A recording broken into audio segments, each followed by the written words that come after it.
हरे कृष्णा। विदुला आगे कहती हैं, बेटा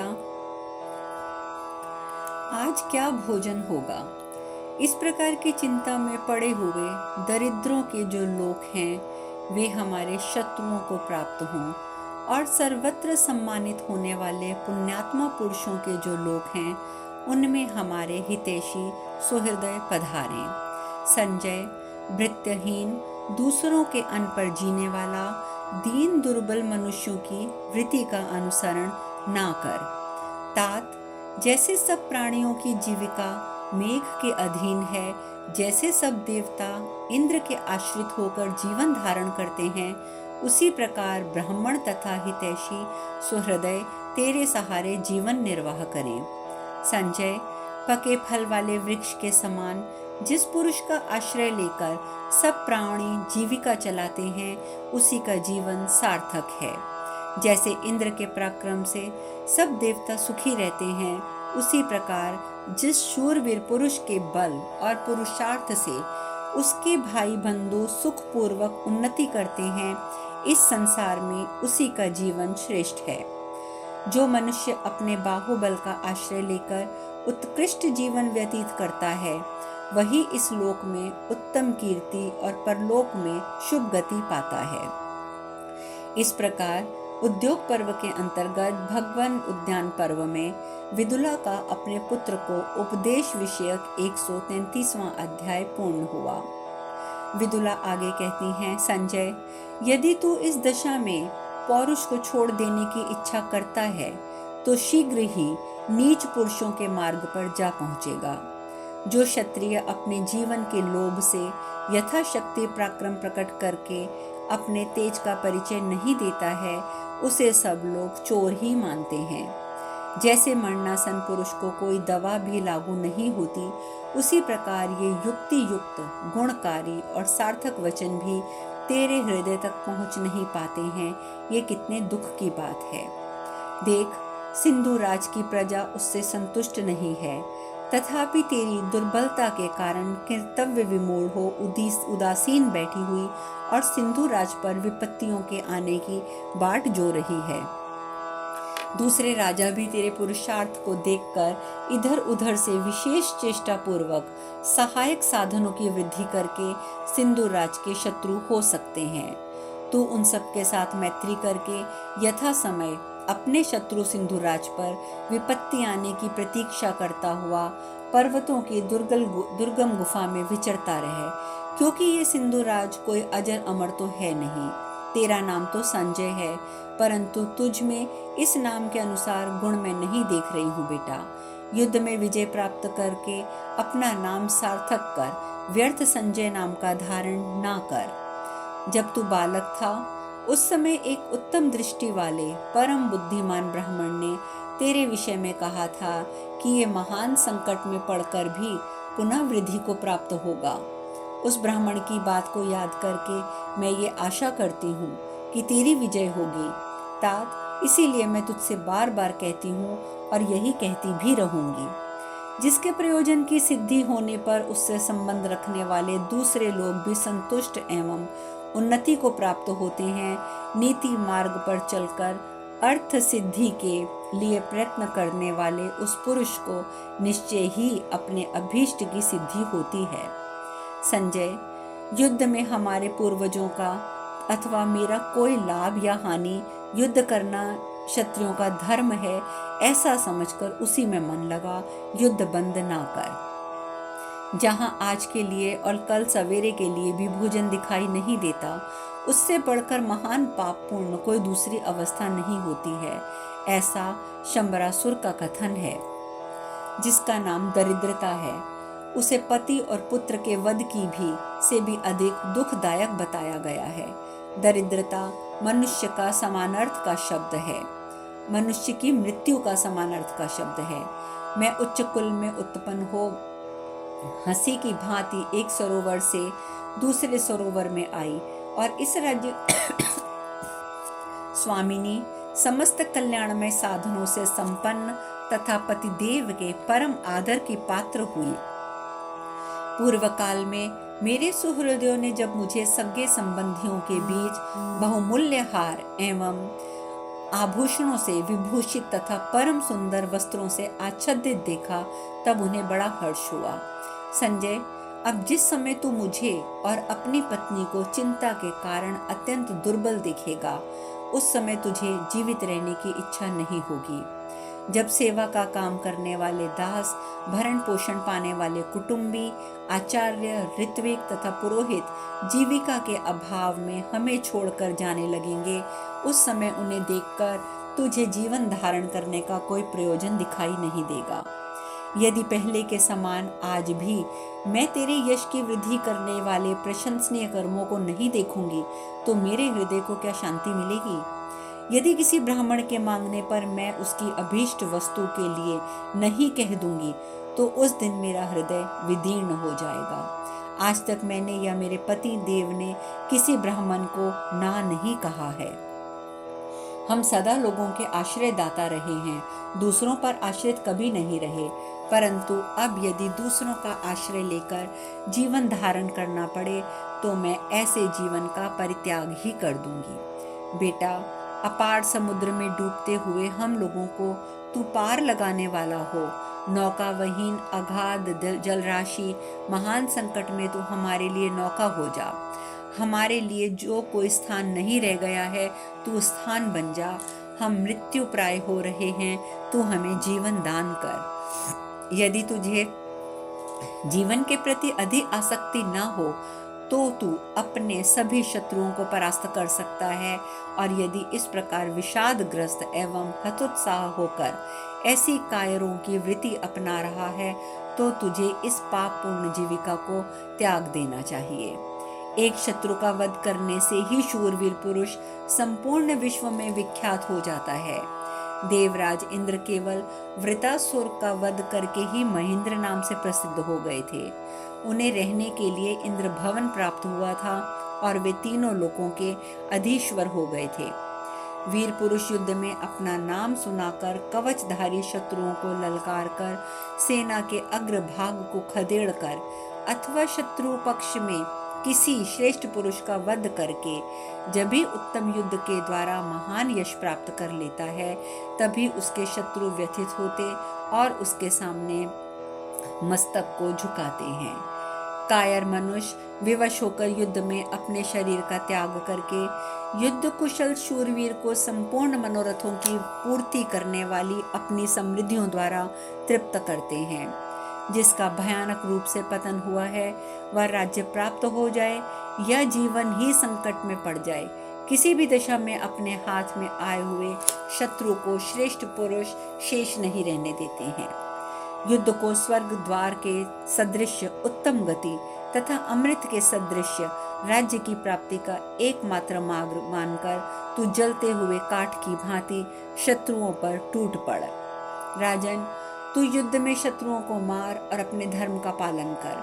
शत्रुओं का भय बढ़ाने वाले तुझ वीर पुत्र को मैं अत्यंत दीन एवं कायर के रूप में ना देखूं। मैं तुझे दीन से भी दीन के समान दयनीय अवस्था में पड़ा हुआ तथा शोक मग्न हुए अपने पक्ष के और गर्जन तर्जन करते हुए शत्रु पक्ष के लोगों से घिरा हुआ नहीं देखना चाहती। तू सौवीर देश की कन्याओं अपनी पत्नियों के साथ हर्ष का अनुभव कर। पहले की भांति अपने धन की अधिकता के लिए गर्व कर। विपत्ति में पड़कर सिंधु प्रदेशीय शत्रु देश की कन्याओं के वश में ना हो जा। तू रूप, यौवन, विद्या और कुलीनता से संपन्न है, यशस्वी तथा लोक में विख्यात है। तुझ जैसा वीर पुरुष यदि पराक्रम के अवसर पर डर जाए, भार ढोने के समय बिना नथे हुए बैल के समान बैठा रहे और भाग जाए, तो मैं उसे तेरा मरण ही समझती हूँ। यदि मैं ये देखूं कि तू शत्रु से मीठी मीठी बातें करता और उनके पीछे पीछे जाता है, तो मेरे हृदय को क्या शांति मिल सकेगी? इस कुल में कभी कोई ऐसा पुरुष उत्पन्न नहीं हुआ जो दूसरे के पीछे पीछे चला हो। तात, तू दूसरे का सेवक होकर जीवित रहने के योग्य नहीं है। स्वयं विधाता ने जिसकी सृष्टि की है, प्राचीन और अत्यंत प्राचीन पुरुषों ने जिसका वर्ण किया है, परवर्ती और अति परवर्ती सत्पुरुष जिसका वर्णन करेंगे, तथा जो चिरंतन एवं अविनाशी है, उस सनातन और उत्तम क्षत्रिय हृदय को मैं जानती हूँ। इस जगत में कोई भी क्षत्रिय उत्पन्न हुआ है और क्षत्रिय धर्म को जानने वाला है, वह भय से अथवा आजीविका की ओर दृष्टि रखकर भी किसी के सामने नतमस्तक नहीं होता है। सदा उद्यम कर, किसी के आगे सिर न झुकावे, उद्यम ही पुरुषार्थ है। असमय में नष्ट भले ही हो जाए, परंतु किसी के आगे नतमस्तक ना हो। संजय, महामनस्वी क्षत्रिय मदमत हाथी के समान सर्वत्र निर्भय विचरण करे और सदा ब्राह्मणों और धर्म को ही सिर्फ नमस्कार करे। क्षत्रिय असहाय हो, ससहाय हो, वह अन्य वर्ण के लोगों को काबू में रखता और समस्त पापियों को दंड देता हुआ जीवन भर वैसा ही उद्यमशील बना रहे, यही उचित है। इस प्रकार श्री महाभारत उद्योग पर्व के अंतर्गत भगवान उद्यान पर्व में विदुला का अपने पुत्र को उपदेश विषयक 134वां अध्याय पूर्ण हुआ। यह सब बातें सुनकर पुत्र बोला, माँ, तेरा हृदय तो ऐसा जान पड़ता है मानो काले लोह पिंड को ठीक पीट कर बनाया गया हो। तू मेरी माता होकर भी इतनी निर्दयी है। तेरी बुद्धि वीरों के समान है और तू सदा अमर्ष से भरी रहती है। अहो, क्षत्रियों का आचार व्यवहार कैसा आश्चर्यजनक है, जिसमें स्थित होकर तू मुझे इस प्रकार युद्ध में लगा रही है मानो मैं दूसरे का बेटा हूँ और तू दूसरे की माँ हो। मुझ इकलौते पुत्र से तू ऐसी निष्ठुर बातें कह रही है, ये बहुत ही आश्चर्य की बात है। मुझे ना देखने पर ये सारी पृथ्वी भी तुझे मिल जाए तो क्या तुझे सुख मिल सकेगा? मैं विशेषता तेरा प्रिय पुत्र यदि युद्ध में मारा जाऊं तो तुझे आभूषणों से, भोग सामग्रियों से तथा अपने जीवन से कौन सा सुख प्राप्त होगा माँ? यह सुनकर विदुला बोली, तात संजय, विद्वानों की सारी अवस्था भी धर्म और अर्थ के निमित्त ही होती है। उन्हीं दोनों की ओर दृष्टि रखकर मैंने भी तुझे युद्ध के लिए प्रेरित किया है। यह तेरे लिए दर्शनीय पराक्रम करके दिखाने का मुख्य समय प्राप्त हुआ है। ऐसे समय में यदि तू अपने कर्तव्य का पालन नहीं करेगा और तुझसे जैसी संभावना है उसके विपरीत स्वभाव का परिचय देकर तू शत्रुओं के प्रति क्रूरतापूर्ण बर्ताव नहीं करेगा तो उस दशा में सब और तेरा अपयश फैल जाएगा।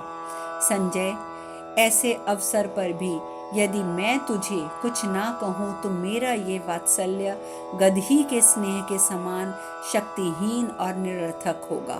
अतः वत्स, साधु पुरुष जिसकी निंदा करते हैं और मूर्ख पुरुष ही जिस पर चलते हैं, उस मार्ग को तू त्याग दे। प्रजा ने जिसका आश्रय ले रखा है वह तो बड़ी भारी अविद्या ही है। तू तो मुझे तभी प्रिय हो सकता है जब तेरा आचरण सत्पुरुषों के योग्य हो जाए। धर्म, अर्थ, गुणों से युक्त, देवलोक और मनुष्य लोक में भी उपयोगी तथा सत्पुरुषों द्वारा आचरण में लाए हुए सत्कर्म से ही तू मेरा प्रिय हो सकता है। इसके विपरीत असत्कर्म से ही किसी प्रकार भी तू मुझे प्रिय नहीं हो सकता है।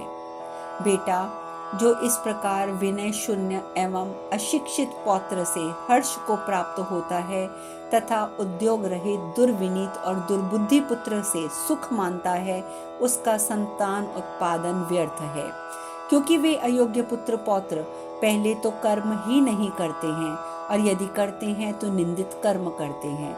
इससे वे अधम मनुष्य ना तो इस लोक में सुख पाता है ना ही परलोक में। संजय, इस लोक में युद्ध एवं विजय के लिए ही विधाता ने क्षत्रिय की सृष्टि की है। वह विजय प्राप्त करे या युद्ध में मारा जाए, सभी दिशाओं में उसे इंद्रलोक की प्राप्ति होती है। पुण्यमय स्वर्गलोक में इंद्र भवन में भी वह सुख नहीं मिलता जिसे क्षत्रिय वीर शत्रुओं को वश में करके सानंद अनुभव करता है। अतएव जो मनस्वी क्षत्रिय अनेक बार पराजित हो, क्रोध से दग्ध हो रहा है, वह अवश्य ही विजय की इच्छा से शत्रुओं पर आक्रमण करे। फिर तो वह अपने इस शरीर का परित्याग करके अथवा शत्रु को मार गिराकर ही शांति का लाभ करता है। इसके सिवा दूसरे किसी प्रकार से उसे शांति कैसे प्राप्त हो सकती है पुत्र? बुद्धिमान पुरुष इस जगत में अत्यंत अल्प मात्रा में अप्रिय की इच्छा करता है। लोक में जिसका प्रिय अल्प होता है, उसका अप्रिय भी निश्चय ही अल्प होता है। प्रिय के अभाव में मनुष्य की शोभा नहीं होती है। जैसे गंगा समुद्र में जाकर विलुप्त हो जाती है, उसी प्रकार वह अभावग्रस्त पुरुष भी निश्चय ही लुप्त हो जाता है। यह सुनकर पुत्र ने पुनः कहा, माँ, तुझे अपने मुख से ऐसा विचार व्यक्त नहीं करना चाहिए। अतः तुम जड़ और मूक की भांति होकर मुझ अपने पुत्र को विशेष रूप से करुणापूर्ण दृष्टि से ही देखो। इसके अतिरिक्त और कुछ उत्तम नहीं है। यह बात सुनकर माता विदुला बोली, तेरे इस कथन से मुझे प्रसन्नता हुई। तू इस प्रकार विचार तो करता है, मुझे मेरे कर्तव्य पुत्र पर दया दृष्टि करने की प्रेरणा दे रहा है। इसीलिए ही तो मैं तुझे बार बार तेरा कर्तव्य सुझा रही हूँ। जब तू सिंधु देश के समस्त योद्धाओं को मारकर आएगा, उस समय मैं तेरा स्वागत करूंगी। मुझे विश्वास है कि बड़े कष्ट से प्राप्त होने वाली तेरी विजय मैं अवश्य देखूंगी। यह सुनकर पुत्र पुनः बोला, माँ, मेरे पास ना तो खजाना है, ना सहायता करने वाले सैनिक ही हैं। फिर मुझे विजय रूपी अभिष्ट की सिद्धि कैसे प्राप्त होगी? अपनी इस दारुण अवस्था के विषय में स्वयं ही विचार करके मैंने राज्य की ओर से अपना अनुराग उसी प्रकार दूर हटा लिया है, जैसे स्वर्ग की ओर से पापी का भाव हट जाता है। क्या तू ऐसा कोई उपाय देख रही है जिससे मैं विजय पा सकूं? परिपक्व बुद्धि वाली माँ, मेरे इस प्रश्न के अनुसार तू कोई उत्तम उपाय बता दे। मैं तेरे संपूर्ण आदेशों का यथोचित रीति से पालन अवश्य करूंगा। यह सुनकर विदुला बोली, बेटा, पहले की संपत्ति नष्ट हो गई है, यह सोचकर तुझे अपनी अवज्ञा नहीं करनी चाहिए, क्योंकि धन वैभव तो नष्ट होकर पुनः प्राप्त हो जाते हैं, प्राप्त होकर फिर नष्ट हो जाते हैं। अतः बुद्धिहीन पुरुषों को ईर्ष्यावश ही धन की प्राप्ति के लिए कर्मों का आरंभ नहीं करना चाहिए।